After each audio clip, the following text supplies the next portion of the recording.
The Battle of the Bulge was fought between December 16, 1944, and January 25, 1945, after German forces launched a major offensive through the forests and hills of the Ardennes. Their objective was to split the American defensive line and trap Allied armies in Belgium and Luxembourg. For more than 4 weeks, the fighting raged through freezing temperatures and deep winter conditions. Although the Germans achieved some early gains, they failed to break the Allied defenses. More than 1 million soldiers took part in the campaign, including around 600,000 Americans, 500,000 Germans, and 55,000 British troops. The opposing forces included 3 American armies with 6 corps, totaling the equivalent of 31 divisions, facing 3 German armies with 10 corps and 29 divisions. The British contributed 3 divisions, while Belgian, Canadian, and French units also took part. American casualties reached approximately 81,000, including 19,000 killed. British forces suffered around 1,400 casualties, of whom roughly 200 were killed. German losses were estimated at about 100,000 men. Each side lost close to 800 tanks, while Germany also lost approximately 1,000 aircraft. AZ Company's story at Bastogne begins with General Troy Middleton, commander of the U.S. 8th Corps, whose headquarters had been established in the town. After receiving reports of the German breakthrough, Colonel William Roberts of the 10th Armored Division arrived ahead of his command to inform Middleton that Combat Command B was already on the move and would soon reach Bastogne. Middleton asked Roberts how many combat teams he could organize. Roberts answered that he could form 3. One would deploy southeast of Walden, another near Longueville, and the third at Noville, under the command of Major William de Sobry. Although Noville would soon become part of the 506th Parachute Infantry Regiment sector, the regiment had not yet reached the area. Team de Sobry assembled around Noville at approximately 11 p.m. on December 18th and immediately established a defensive perimeter, positioning armored infantry on outposts surrounding the village. Before dawn on December 19th, German forces launched their assault. Their initial advance was checked and driven back. The forward outposts were then ordered to withdraw into Noville itself, where they continued to hold the line. AZ Company's arrival around Bastogne has often been portrayed with very little attention to the personal accounts of the men who were actually present. As mentioned previously, no fires were lit after the troops climbed down from their trucks because they had entered an active combat zone without knowing the exact location of German forces. The sound of fighting could already be heard nearby, making the idea of lighting gasoline fires in the open completely unrealistic. There was also no snow when the 101st Airborne first arrived in the area. The snowfall did not begin until the following day. Likewise, AZ Company did not march toward Bastogne during the night of December 18th. Instead, they remained at their assembly area and only moved out later on the morning of December 19th. That sequence of events is explained in greater detail elsewhere. What follows is based on the diaries and memoirs of the soldiers who experienced it firsthand. Bert Christensen, leader of the 1st Squad of 1st Platoon, recorded much of AZ Company's history, including its time fighting around Bastogne. On December 18, 1944, the 506th left its camp at Mourmelon-le-Grand in France and traveled by trailer truck as part of the division convoy heading toward Bastogne. Captain Richard Winters later remembered that the trucks kept their headlights on despite the darkness, a dangerous decision made necessary by the urgency of the situation. Lieutenant Ben Staplefeld, who had joined the 2nd Battalion as a replacement officer at Mourmelon on December 10th, recalled that he was responsible for bringing up the rear of the convoy. During rest stops, he would leave his jeep and walk the length of the column.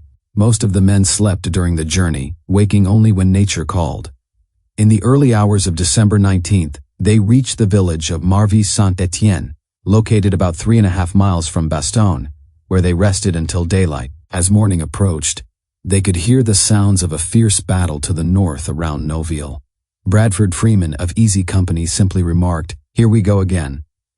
When the march toward Bastogne finally began, trucks carrying ammunition drove past the column, while soldiers sitting on top tossed boxes of ammunition over the sides as they rolled by. Rank no longer mattered. Officers and enlisted men alike dropped to their hands and knees to gather as much ammunition as possible. The sounds of battle in the distance made it obvious they would soon need every round they could carry. Not long afterward, they encountered American soldiers retreating from the front. It was the first and only time the paratroopers would witness such a sight during the war. The exhausted troops they passed wore expressions of complete panic. Many had abandoned their weapons, packs, equipment, and even their overcoats. Barely able to continue, they stumbled down the road in the opposite direction, shouting for the paratroopers to turn back because, in their view, the Germans could not be stopped. Captain Richard Winters later recalled that the men of the 101st gave no response and simply continued on without acknowledging them. This account differs considerably from the version shown in the television series. As the morning fog lifted, German armor became visible across the countryside. Around the same time, a platoon from the 609th Tank Battalion reached Noville to reinforce Team de Sobry. Although the opening stages of the battle had gone reasonably well, the overall situation was becoming increasingly dangerous. German forces were now closing in from 3 directions, and Major de Sobry realized that his small command faced the possibility of encirclement. He contacted Colonel Roberts and requested permission to withdraw to the higher ground near Foy. Roberts initially withheld a decision, explaining that he first needed to consult General Anthony McAuliffe's staff, specifically General Higgins of the 101st Airborne, to determine when reinforcements would arrive. Higgins informed him that the 1st Battalion of the 506th was already on its way and would support the defenders at Noville. At approximately 11 a.m. on December 19th, the 506th reached Bastogne. After a brief halt to rest, the regiment continued through the town and entered the woods beyond it.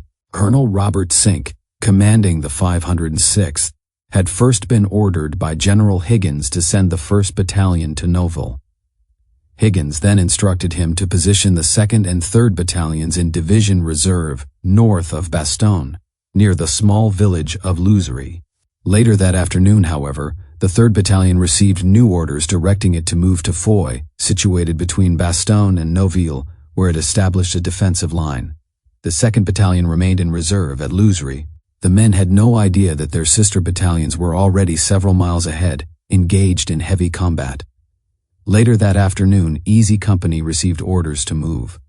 The 2nd Battalion assembled along the Bastogne-Foy road facing north. Easy Company initially formed near the rear of the marching column, but fresh orders soon placed it at the front.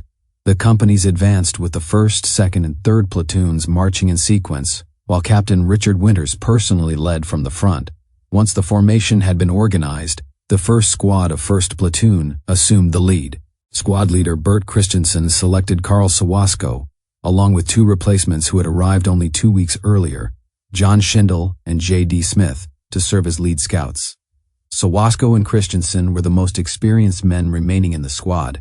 Christensen believed that an effective scout required experience, courage, and the ability to think quickly. Until new replacements had faced combat, he considered them unproven and could not fully rely on them. The men did not know that the 1st and 3rd Battalions were only a few miles ahead, information that would have eased the nerves of many of the replacements. Winters gave the order to move out. As they advanced along the road, Smith admitted to Christensen that he knew nothing about scouting. He was clearly frightened.